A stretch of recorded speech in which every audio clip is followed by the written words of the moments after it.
আসসালামু আলাইকুম প্রিয় ফ্রিল্যান্সার ভাই ও বোনেরা। আমাদের অনেক সময় দেখা যায় যে আমাদের যে আপওয়ার্ক অ্যাকাউন্টটি রয়েছে এটি সাসপেন্ড হয়ে যায়, মানে তারা সাসপেন্ড করে দেয়। আপওয়ার্ক কর্তৃপক্ষ বা আপওয়ার্কের যে সেফটি টিম রয়েছে তারা আমাদের অ্যাকাউন্টটি সাসপেন্ড করে দেয়। তা আমাদের আপওয়ার্ক অ্যাকাউন্ট সাসপেন্ডের পিছনে কয়েকটি কারণ রয়েছে। একটি ভিডিও বানাইতে অনেক কষ্ট হয়, পরিশ্রম হয় ভাই। আপনাদের একটা লাইক আশা করছি এবং আপনাদের হেল্প আশা করছি।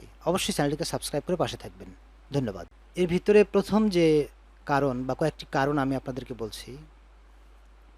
আমাদের আপওয়ার্ক অ্যাকাউন্ট আমাদের আপওয়ার্ক আমাদের আপওয়ার্ক অ্যাকাউন্টে কাজ করতে হলে আমাদের অবশ্যই কিছু নিয়মকানুন মেনে চলতে হবে। সবারই তো কিছু নিয়মকানুন আছে, তা আপওয়ার্কেরও কিছু গাইডলাইন আছে। তা আপওয়ার্কের যে গাইডলাইনগুলি রয়েছে সেগুলির মধ্যে রয়েছে যে আপনি কোনো প্রকার স্প্যামিং করবেন না। যেমন আপনি কাজ করতে গেলে বায়ারকে আপনি আপনার কন্ট্যাক্ট ডিটেলস বা ফোন নাম্বার, ইমেইল এই ধরনের কোনো কিছু আপনি শেয়ার করতে পারবেন না। আপনি যখন তার সাথে কনভারসেশন করবেন কোনো বায়ারের সাথে, তখন আপনার যদি কেউ ইমেইল অ্যাড্রেস চায় আপনি দিতে পারবেন না। আপনাকে অন্য উপায়ে ইমেইল অ্যাড্রেস সরবরাহ করতে হবে। সেটি আমি এরপরে দেখাবো কিভাবে দিতে হয়। এরপরে আপনি কন্ট্যাক্ট নাম্বার দিতে পারবেন না। আপনি ফাইল, ফোল্ডার এগুলি আপনি বায়ারের কাছ থেকে নিতে পারবেন এবং আপনি বিভিন্ন ফাইল, ফোল্ডার দিতে পারবেন। এরপরে রয়েছে আপনার আপওয়ার্ক অ্যাকাউন্টটি সাসপেন্ড হওয়ার আরেকটি কারণ, সেটি হচ্ছে আমরা অনেক সময় যখন আমরা আমাদের প্রজেক্ট ক্যাটালগ যখন আমাদের প্রজেক্ট ক্যাটালগগুলি আপওয়ার্কের রিভিউতে পাঠাই, ফাইবারে যেগুলোকে গিগ বলে, আপওয়ার্কে এগুলোকে প্রজেক্ট ক্যাটালগ বলা হয়। আপওয়ার্কে এগুলিকে বলা হয় প্রজেক্ট ক্যাটালগ, যেমন যে আমাদের প্রজেক্ট বলা হয় আর কি। তা আমরা বেশিরভাগ ক্ষেত্রে এই প্রজেক্ট ক্যাটালগ দিতে গিয়ে আমাদের অ্যাকাউন্টটি সাসপেন্ড হয়ে যায়। আমরা যখন প্রথমবার ভুলভাল কিছু দিয়ে দেই প্রজেক্ট ক্যাটালগে, আমরা দেখা যায় টাইটেল দিতে ভুল করি, স্পেলিং মিস্টেক করি, গ্রামেটিক্যাল মিস্টেক করি, এগুলির কারণে তারা আমাদেরকে প্রথমবার রিজেক্ট করে দেয় এবং দ্বিতীয়বার আমাদেরকে ঠিক করতে বলে। এছাড়া আমরা হয়তো কিছু ছবি দেই বা আমরা কিছু ইমেজ দিই যেগুলো কপিরাইটেড বা অন্যের কপি করা, অথবা আমরা কিছু অথবা আমরা কিছু ছবি দেই বা ইমেজ দেই যেগুলি তাদের রুলসের বাইরে। যেমন ধরুন, আমরা যদি লিড জেনারেশনের উপরে একটি প্রজেক্ট ক্যাটালগ দেই, সেখানে আমরা লিড জেনারেশনের কিছু সব স্যাম্পল দিতে পারি, কিন্তু সেই স্যাম্পলে আমরা কারো ফোন নাম্বার রাখতে পারবো না। আমরা কি করব, জাস্ট কোম্পানির নাম রাখতে পারবো, কোম্পানির লোকেশন রাখতে পারবো। যদি আমরা ফোন নাম্বার দিই তাহলে ফোন নাম্বারটিকে আমাদেরকে একটি অংশ ব্লার করে দিতে হবে। যদি কোনো ইমেল সেখানে থাকে, ইমেইলের কিছু অংশ ব্লার করে দিতে হবে, যাতে সম্পূর্ণ ইমেলটি দেখা না যায় বা বোঝা না যায়, মাঝখানে ব্লার করে দিতে হবে। অথবা আমরা ইমেলটি দেবই না, ইমেলের ঘরটি আমরা ফাঁকা রাখবো, ফাঁকা রেখে আমরা জাস্ট শুধু ইমেইল লিখে রাখবো। এইভাবে আমরা স্যাম্পলটা দিতে পারি। যদি সেখানে কারো কন্ট্যাক্ট ডিটেলস বা কোনো সম্পূর্ণ কিছু দেন, অ্যাকচুয়াল কিছু দেন, তাহলে আপনার প্রজেক্টটি তারা অ্যাপ্রুভ করবে না, এটি আপনাকে রিজেক্ট করে দেবে। আর একবার রিজেক্ট করে দেওয়ার পরে তারা আপনাকে দ্বিতীয়বার সময় দিবে যে আপনি ভালো করে এটা দেখে আপনার ঠিকঠাক করে আবার রিভিউতে পাঠান। আপনি সেকেন্ড টাইমে যখন রিভিউতে পাঠাবেন, যদি আপনার ভুলভাল থেকে থাকে বা দেখা গেছে যে আপনি এখনও অনেকগুলি ভুল রয়েছে, তখন তারা আপনার অ্যাকাউন্টটিকে সাসপেন্ড করে দেবে। আর যখনই তারা আপনার অ্যাকাউন্টটিকে সাসপেন্ড করে দেবে, তখনই দেখবেন আপনার অ্যাকাউন্টটির উপরে এই পাশে এখানে একটি ফ্ল্যাগ আইকন দেখতে পারবেন। এখানে লেখা আছে, দেখুন, যে ইয়োর অ্যাকাউন্ট বা your profile has been suspended, please contact customer support. এই ধরনের একটি কথা লেখা আছে যে আপনার অ্যাকাউন্টটি সাসপেন্ড করা হয়েছে। এটা কিন্তু সাময়িক আর কি, যে আপনি কন্ট্যাক্ট সাপোর্টে যোগাযোগ করুন। তখন আপনি কন্ট্যাক্ট সাপোর্টে যোগাযোগ করবেন। তো কীভাবে যোগাযোগ করবেন আমি এটা দেখে দিচ্ছি।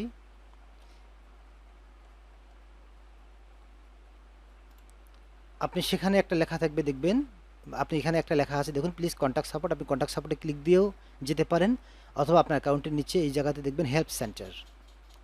হেল্প সেন্টারে আপনি ক্লিক দিলে আপনাকে সেই জায়গায় কন্ট্যাক্ট সাপোর্টে, আপওয়ার্কের হেল্প সেন্টারে নিয়ে আসবে। এখানে আসার পরে আপনার যে কাজটি, সেটি হচ্ছে তারা হয়তো আপনার অ্যাকাউন্টে একটি ইমেইলও করে দিতে পারে যে আপনার অ্যাকাউন্টটি সাসপেন্ড করা হয়েছে। যদি তারা আপনার অ্যাকাউন্টটি কোনো কারণে সাসপেন্ড করে থাকে, আপনার কিছু ভুলের কারণে, তাহলে তারা আপনাকে একটি মেইল দিবে, অথবা তারা আপনাকে একটি নোটিফিকেশন দেবে। এখানে আপনি কি করবেন, এখান থেকে আপনি এই যে ডান পাশে এই কোণার এই যে আপনার আইকনটি আছে, এইখানে একটা ক্লিক দিবেন। ক্লিক দেওয়ার পর দেখতে পারেন মাই রিকোয়েস্ট। মাই রিকোয়েস্টে যাবেন, গেলে এখানে আপনি দেখতে পারবেন যে আপনার এখন দেখুন আমার কতবার আমার অ্যাকাউন্ট সাসপেন্ড হয়েছে তার কোনো হিসাব নাই।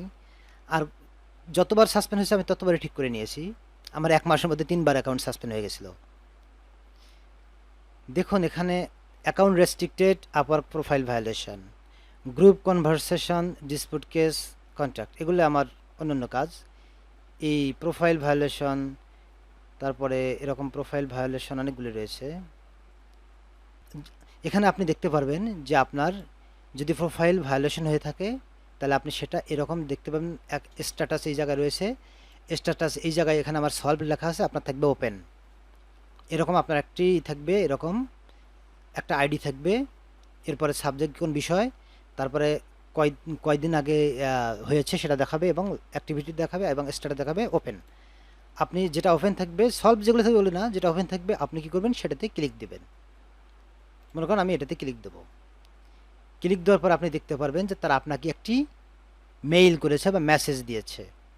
এরকম তারা আপনাকে একটি মেসেজ দেবে, যেমন আমাকে জুলিয়ানটি একটা মেসেজ দিয়েছে যে তারা লিখছে, hello MD Nazmul, our trust and safety team has recently reviewed your account and found your catalog project. আমার প্রজেক্ট ক্যাটালগটিতে এটা ছিল, তারা রিসেন্টলি রিভিউ করছে এবং দেখছে আমার এটাতে ভায়োলেশন রয়েছে, এই জন্য তারা আমার অ্যাকাউন্টটি সাময়িকভাবে বন্ধ করছে। এটি একটা থাকবে। এখন 24 ঘন্টা বা যত তাড়াতাড়ি সম্ভব আপনি কী করবেন, এই মেইলের নিচেই দেখবেন আপনার একটা এরকম একটা ইয়ে থাকবে, মানে ফাঁকা একটা, যাকে আমরা বাংলায় ঘর বলি। আবার রিপ্লাই দেওয়ার জন্য আপনার একটা অপশন থাকবে বা ঘর থাকবে, আপনি ওই ঘরে কি করবেন বা ওই বক্সের ভিতরে আপনি এবার লিখে দিবেন। হ্যাঁ, আমি যেভাবে লিখেছি দেখুন, এটি আবার আমি ওই বক্সে লিখছিলাম, hi Upwork trust and safety team, I believe that Upwork is right on their rules and term and condition. এইটা লিখে আমি দিছিলাম যে হ্যাঁ আমি ঠিকই ভুল করেছি, Upwork ঠিক আছে, আমি আমার ভুলের জন্য ক্ষমা চাচ্ছি। লাস্ট যে জিনিসটি দিছি, I made this mistake and I am confirming that I will comply with the terms of service. এই কথাটি অবশ্যই আপনাকে লিখে দিতে হবে যে আমি এই ভুলটি করেছি এবং আমি কনফার্ম দিচ্ছি বা নিশ্চিত করতেছি যে আমি আপওয়ার্কের ভবিষ্যতে যে নিয়মগুলি রয়েছে আমি সেগুলি মানে মানব, মেনে চলব। ভুল স্বীকার করে এই কথাটি লিখে দিতে হবে। দেওয়ার পরে 24 থেকে 48 ঘন্টার ভিতরে দেখবেন তারা আপনার অ্যাকাউন্টটিকে ঠিক করে দেবে। তবে 48 ঘন্টার আগে আপনি কিছু দিয়ে পাবেন না, 48 ঘন্টার বেশি লাগতে পারে। আমার 48 ঘন্টার ভিতরেই দিয়ে দিয়েছে 2-3 বার, কিন্তু কোনোবার আমাকে 72 ঘন্টার পরে দিয়েছে। আর আপনার অ্যাকাউন্ট যখন সাসপেন্ড হয়ে যায় তখন কি যে মাথায় একটা টেনশন থাকে। এই ছিল আপনাদের প্রোফাইল ভায়োলেশন, কিভাবে আপনারা ঠিক করবেন। ধন্যবাদ, সকলে ভালো থাকবেন। ভিডিওটি ভালো লাগলে লাইক দিবেন এবং কমেন্ট করবেন। অবশ্যই আমি আশা করছি এটা আপনাদের উপকারে আসবে।